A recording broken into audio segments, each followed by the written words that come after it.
Hello everybody, it is I, Earthknite, and welcome back to Nightingale. So I was taking a look at the Battlefield Trip quest as I was coming in to go finish this Bastille, and I was like, well, this is right here. Might as well come take a look at it since I've already finished this one and this one. Let's go take a look around just to see if something may have, I don't know, updated or spawned. So when I came in here, I killed all the rats, and I found this shining right here. So this is the Unending War, books 1 to 3. I believe this is 1. The Undying Father of History. This is the result of an inquiry of Herodotus of Halicarnassus.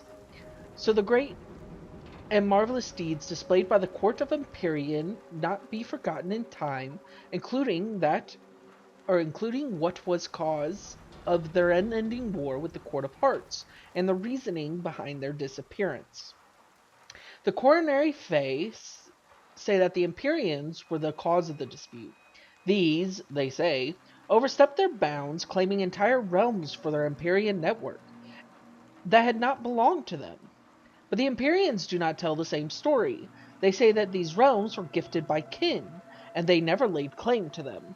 For my part, I shall not say that this or that story is true, but I shall identify the one who I know did the Empyreans unjust deeds, and thus proceed with my history. So, I believe the Empyreans made the clockwork dudes, while the Court of Hearts is the bound that are attacking.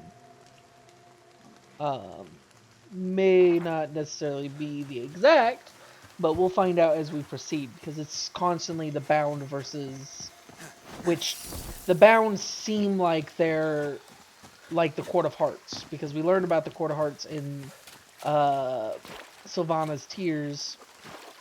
They were uh, aggressive. They enjoyed the misery. They thrived on the misery. There are a lot of free weapons here.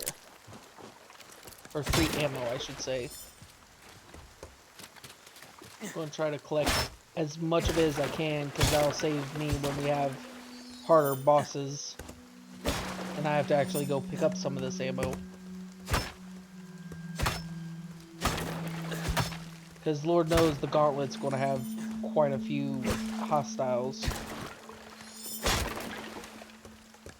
Besides that, I have updated my wardrobe. I'm not sure if I showed it off on the last episode. Honestly, I barely recollect the last episode, which is actually coming out the next day of recording from this one.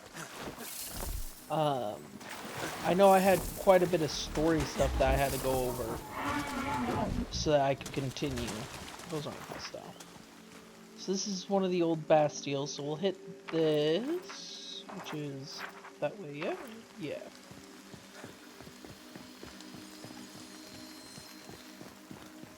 This way.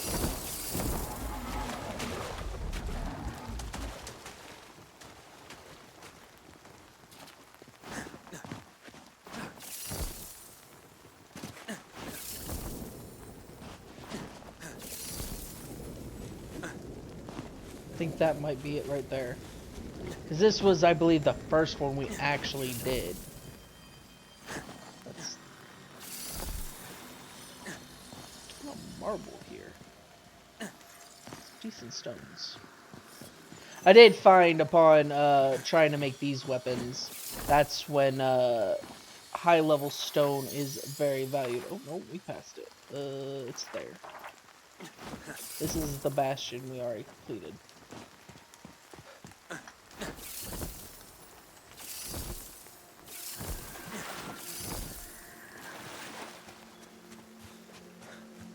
Alright, let's see what we can find this time. Oh, there it is. Now that I know what we're actually looking for. So, the Unending War, Book 2. Before the Unending War, the Empyrean network was free, for the kin and lesser Fae which used it did not subjugate the sites of power. Now, Oasis and those that belonged to her sought to seize the control of the network in the following way. Realms of Gloom had always granted the coronaries increased strength, So Oasis dictated that their siege begin in the Hollowed Moor. She commanded bound armies to strike and positioned prized sentinels at the entrance to deplete Empyrean troops. Thus she took possession of the Hollowed Moor, but she could not claim it entirely due to the automatons. The automatons, in service to their creators, fought the coronary Fae with the diligence until the sentinels were defeated and reinforcements arrived. From then on, the war was waged with Empyrean against coronary and automaton against bound. So yeah, the automatons were made by the Empyrean, and the coronary is the bound. Oasis is part of the coronary, which I think that's supposed to be like the Court of Hearts. Um, which is interesting because right now the theme is we have suspicions that the Court of Winter may be behind it. So it's kind of interesting. The next one is up here, but we're going to go finish this Bastille first. So that we can finish Danu's quest, or at least continue on Danu's quest. And then we'll go, ooh, hello, there's a Hope Echo there. How have I not seen you? Let's check this out. A response to Hope's Truth, the Origins of Hope. Professor Ephraim P.W. Shaw, the Academy of Arcane, Nightingale. October 8th, 1806. Professor Shaw. I should have known your time with the Hermetics would render that brilliant mind of yours dull. The text I showed you tout Zeus as the creator of hope. This much is true. But is that the absolute truth? I beseech you read deeper into these passages. Note the similarities between Zeus and one elder Fae we call Astaroth. Read between the lines. This leads to my next disappointment. Shaw, you have downplayed Pandora's part. The all-gifted was not solely beautiful, her charm hid a wit behind it. Take a closer look and you will see that she did not close Zeus's jar of curses out of fear, but rather with intention. Read again and again. Only then can you transcribe the events that led humanity's grasp of hope. I'll expect your latest draft by noon tomorrow, and no later. In good faith, Dr. Marion Griffiths. So, this is kind of based on what the Hope Echoes are based off of, which is when Pandora opened the box, she closed it, and the only thing left in there was hope. And if we had lost all hope, then we would have died. Pandora was married to Afterthought, but she was blessed by Before Thought, Prometheus. I don't remember, something Theus is the Afterthought brother.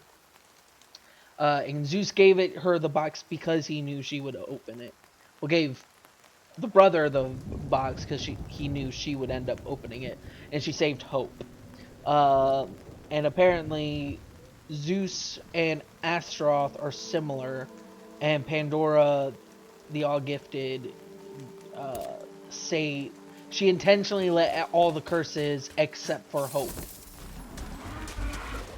You creatures are loud and annoying. Okay, so the final bastion is likely there. We also have a small infestation nearby that we're probably going to need to take care of ahead of time. Thankfully, we haven't come across any of those big, huge bosses like we fought in the last one.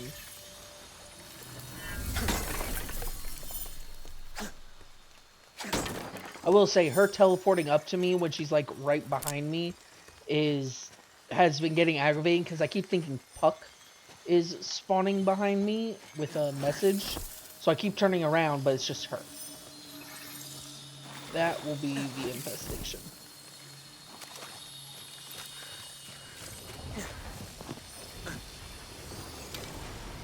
That's nice.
So now we just need to complete this bastion. And then we'll be done with... Well, we have to turn in the quest. I'm going to take a peek for Hope Echoes first, because I know there's some around here. There's one. Nope, that was the grass playing tricks on me. Okay, then. Yeah, I found one at each of these, and that one we just found was at another one. I'm wondering if they're spawning afterwards, though. I really do like these berries. They give me some good boosts in my food. Ooh, glass things.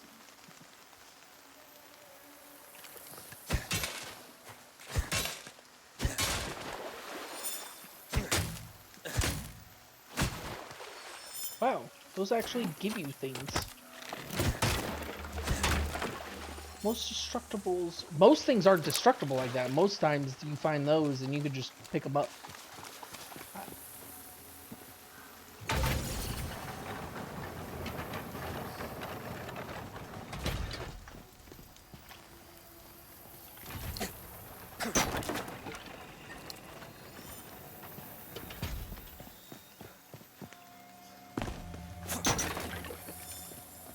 Oh, now we're actually stuck in here. Oh, never mind. We can get on the roof.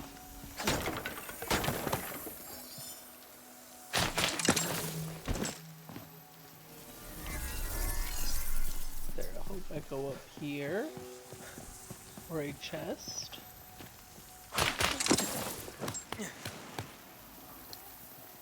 No.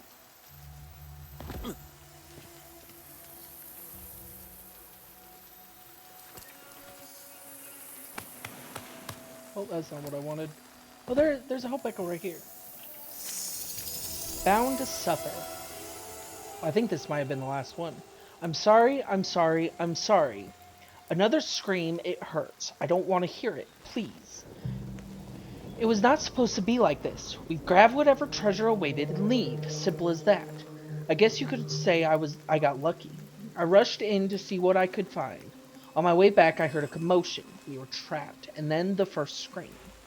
Was there ever a treasure to begin with? I'm sorry, I'm sorry, I'm sorry. Another one, the way it echoes, like it will never end. I don't know how much more I can take. I know I should help, but my body refuses to obey. Instead, I find myself mumbling in an attempt to drown out their screams. I'm sorry, I'm sorry, I'm sorry. So his echoes were the screams he was hearing.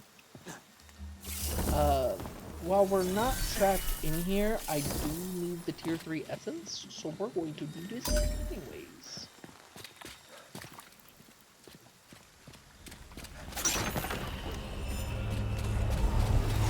Oh, hello.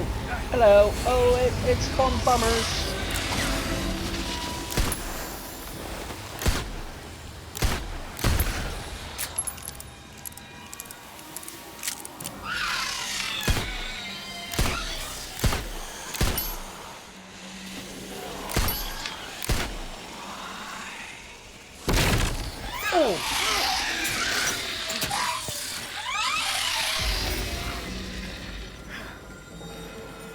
Okay, so for the record, those are weak to melee.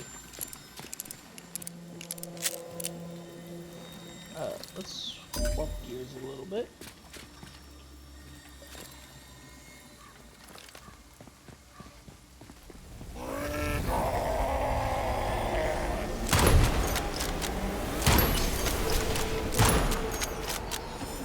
Whoa!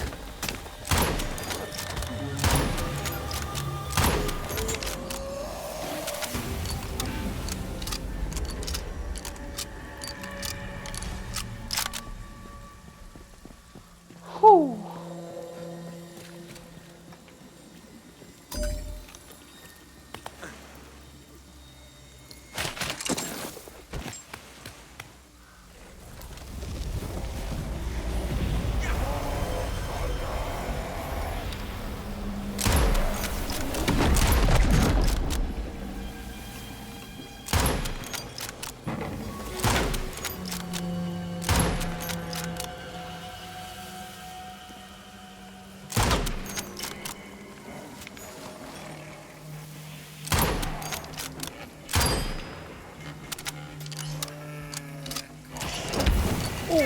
I forgot he can shoot.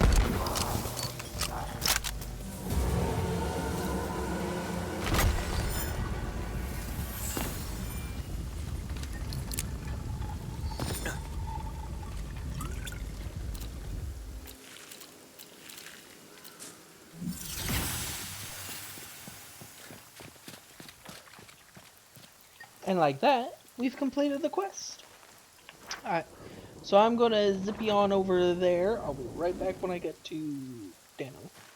Alright, so I'm sad to say, one of those big hippopotamus guys were like laying down in the water, and I thought it was dead, and then it turned out not to be dead. Ooh, hello.